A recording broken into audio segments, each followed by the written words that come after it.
Hello दोस्तों, आप सभी का आपके अपने यूट्यूब चैनल पे स्वागत है। तो स्टूडेंट, जो बच्चे सेकंड सेमेस्टर में और बीए प्रोग्राम, हालांकि अभी एग्ज़ाम हुआ है पर रिज़ल्ट नहीं आया, कुछ ही दिन में आपको रिज़ल्ट देखने को भी मिल जाएगा, शायद इसी मंथ के अंदर अंदर।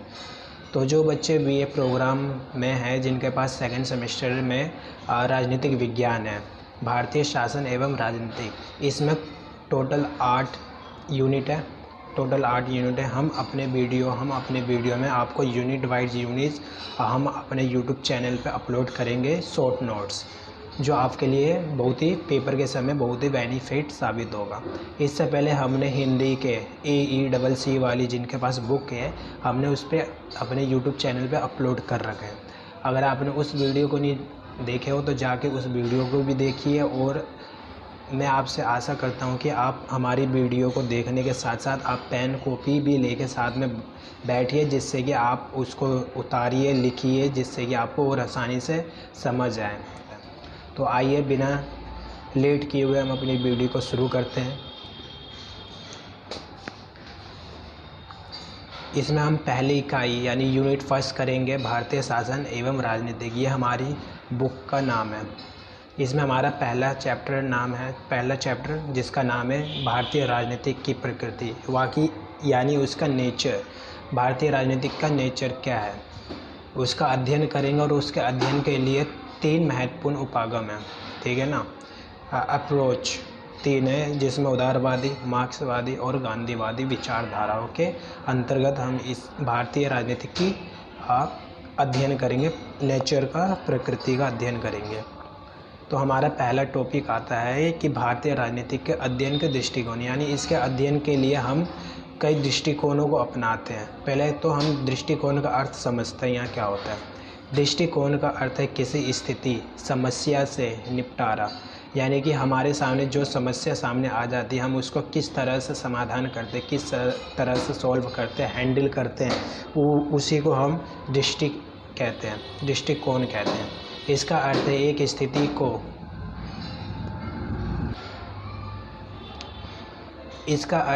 स्थिति को एक परिप्रेक्ष्य से समझना, यानी कि हमारे सामने जो स्थिति पैदा हुई हो उसको हम किस तरह से हैंडल कर सकते, किस तरह से सॉल्व कर सकते, उसको समझना।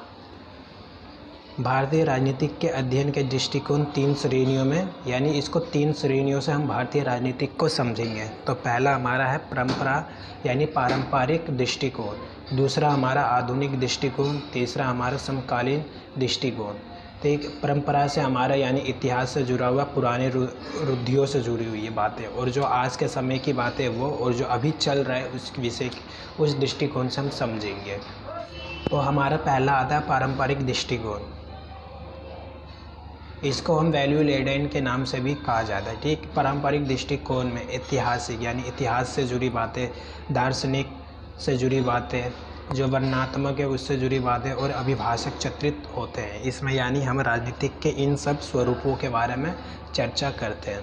एंड सेकंड हमारा आता है आधुनिक दृष्टिकोण, जिसमें हम आधुनिक दृष्टिकोण वैल्यू फ्री होने के लिए कहा जाता है, यानी वैल्यू फ्री, पूरी तरह से अपनी जो वैल्यू होती है उसको फ्री कर देना, यानी किसी के भी हस्तक्षेप में ना आना। आधुनिक दृष्टिकोण प्रक्रिया में अनुभवजन्य यानी अनुभव होते हैं, जिसके दार्शनिक, ऐतिहासिक, संस्थागत, कानूनी दृष्टिकोण पारंपरिक दृष्टिकोण की श्रेणी में है, ठीक। ये सब जितनी भी स्वरूप है वो पारंपरिक दृष्टिकोण की श्रेणी में है। आधुनिक दृष्टिकोण है समाजशास्त्र यानी समाजशास्त्री दृष्टिकोण, मनोवैज्ञानिक दृष्टिकोण, आर्थिक दृष्टिकोण, मात्रात्मक दृष्टिकोण, यानी कि हम इन आधुनिक दृष्टिकोण में हम भारतीय राजनीतिक के विषय में हम ये 4 सामाजिक दृष्टिकोण, मनोवैज्ञानिक दृष्टिकोण, आर्थिक दृष्टिकोण और मात्रात्मक दृष्टिकोण के विषय में बात करते हैं।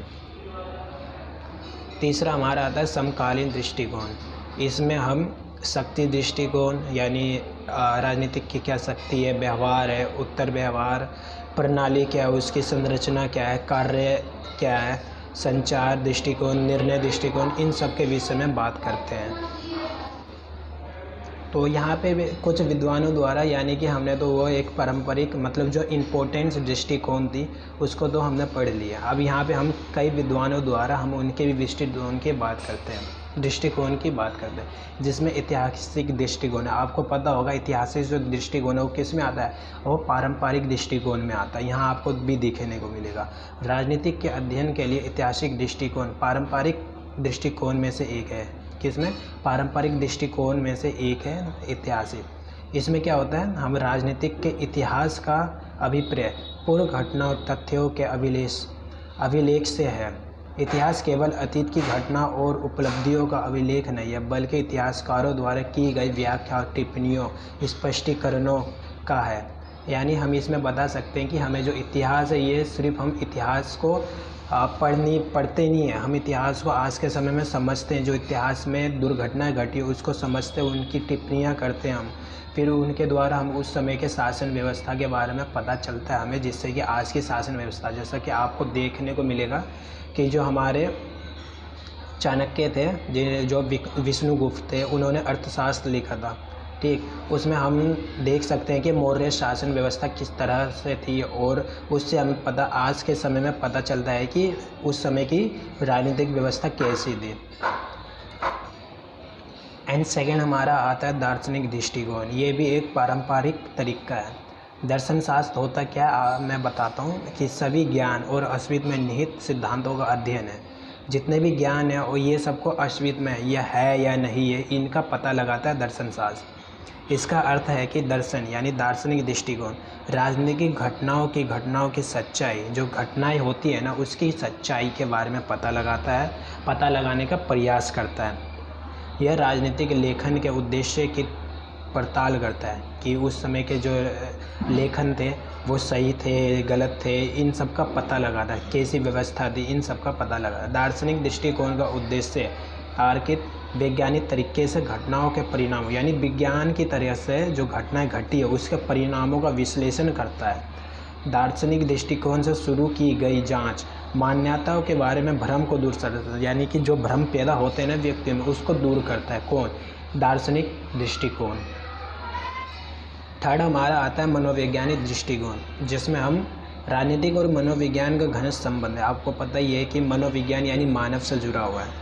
मनोविज्ञान आमतौर पर व्यक्तियों के राजनीतिक व्यवहार यानी व्यक्तियों के जो मानसिक रूप में मतलब व्यवहार में राजनीतिक की दृष्टिकोण कैसी है उसके बारे में पता लगाता है। ऐसे व्यवहार के लिए आगामी कारकों का अध्ययन करने का है, यानी कि मानव राजनीतिक के विषय में क्या सोचता है, उसकी शासन व्यवस्था के बारे में क्या सोचता है, इन सब का मनोवैज्ञानिक दृष्टिकोण पता लगाता है। चौथा हमारा आता है संस्थागत दृष्टिकोण। संस्थागत दृष्टिकोण को संरचनात्मक दृष्टिकोण भी कहा जाता है, यानी कि हम इससे पता लगा सकते हैं कि भारतीय राजनीतिक का रचना कैसी थी, यानी संरचना दृष्टिकोण कैसी थी। संस्थागत उस संरचना और मशीनरी से संबंधित है जिसके माध्यम से मानव समाज मानव आवश्यकताओं को पूरा करने के लिए आवश्यक विविध गतिविधियों को व्यवस्थित, निर्देशित और निष्पादित करता है। यानी कि हम ये जो हमारी संरचना है ये हमारा मानव कल्याण और उसकी आवश्यकताओं को किस तरह पूरा किया जा सकता है उसको व्यवस्थित करता है। मानव आवश्यकताओं को पूरा करने के लिए संस्थान बनाए जाते हैं, यानी कि जो हमारी जितनी भी संस्थाएं आज के समय वो किस लिए बनाई जाती है, ये सब मानव के भलाइयों के लिए बनाई जाती है, उनकी आवश्यकताओं की पूर्ति के लिए बनाई जाती है। जब उनकी आवश्यकताएं की पूर्ति नहीं होगी तो संस्थान बना के फ़ायदा क्या है। राजनीतिक दल जो दल हैं ये भी एक संस्थान होता है। दबाव और हित समूह एवं विधायिका सभी संस्थाएं हैं। ये सभी मानव विकास, मानव की आवश्यकताओं को पूरा करने के लिए ये सभी संस्थाएं बनाई जाती है। अब हमारा पांचवा आता है प्रणाली दृष्टिकोण। इसमें हम भारतीय राजनीतिक की प्रणाली के विषय में बात करेंगे। प्रणाली विश्लेषण या दृष्टिकोण को राजनीतिक विश्लेषण का अग्रणी मॉडल माना जाता है।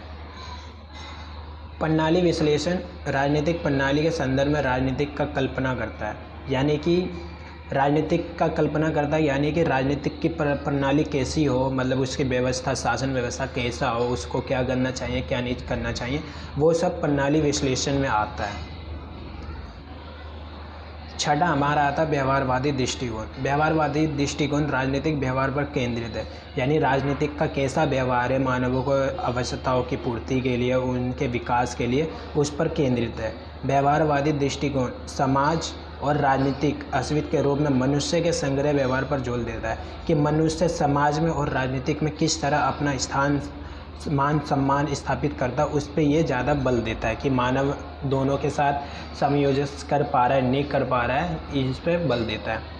तो निष्कर्ष हमारे निकलता है कि भारतीय राजनीतिक के अध्ययन के लिए विभिन्न दृष्टिकोणों को पारंपरिक तथा आधुनिक दृष्टिकोण वर्गित किया गया है, यानी 2 भागों में हम इसको बांट सकते हैं, पारंपरिक और आधुनिक। पूर्व को स्वच्छंदतावाद से भरा गया है और बाद में भारतीय राजनीतिक प्रणाली की राजनीतिक वास्तविकता को समझने तथा समझाने के लिए अनुभववाद के साथ, यानी बाद में हम जितने भी अनुभव किए ना अतीत से, उनको हम आज के समय में अपनाते हैं।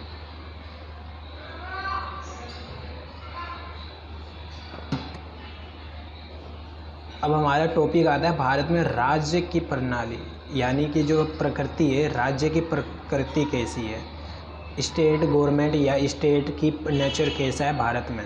तो जो हमारा राज्य है, राजनीतिक में सबसे अधिक इस्तेमाल किया जाता है। आपको पता है कि यहीं से चुनाव किया जाता है, राज्य से ही नेताओं का चुनाव होता है जो राजनीतिक प्रणाली को चलाने में काम आते हैं। राजनीतिक रूप से किसी सरकार के कानूनों नियमों को लागू करने के लिए और राजनीतिक निर्णयों के लिए मशीनरी का आयोजन किया जाता है। आपको पता है कि जो भी कार्य होता है राज्य से ही शुरू होता है और राज्य पे ही ख़त्म होता है। अगर कानून लागू करना होता है तो किस पे कानून लागू किया जाएगा, राज्य पे लागू होगा। राज्य क्या करेगा, राज्य अपने जनता पे लागू करेगा उस कानून को।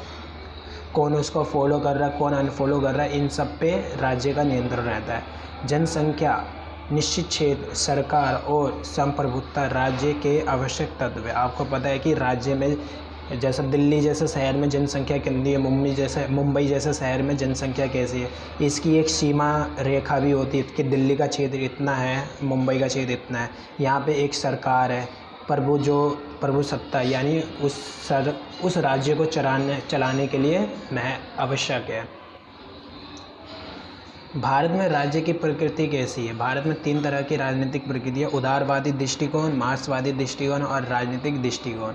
हम इसी टॉपिक पे बात करेंगे नेक्स्ट वीडियो में। आई होप कि आपको ये फर्स्ट यूनिट का चैप्टर 1 अच्छे से समझ आया होगा। एंड आपको मैं उदारवादी, मार्क्सवादी और गांधीवादी आपको हम पार्ट 2 लाएंगे जल्द ही ले आएंगे। आप जब तक इसको 1 बार 2 बार रिवाइज़ करिए। और आई होप कि आपको ये जो आज हमने इस वीडियो में आपको पढ़ाए हैं, आई होप कि आपको यह समझ आई हो। एंड आज के लिए बस इतना ही, मिलते हैं अगले वीडियो में।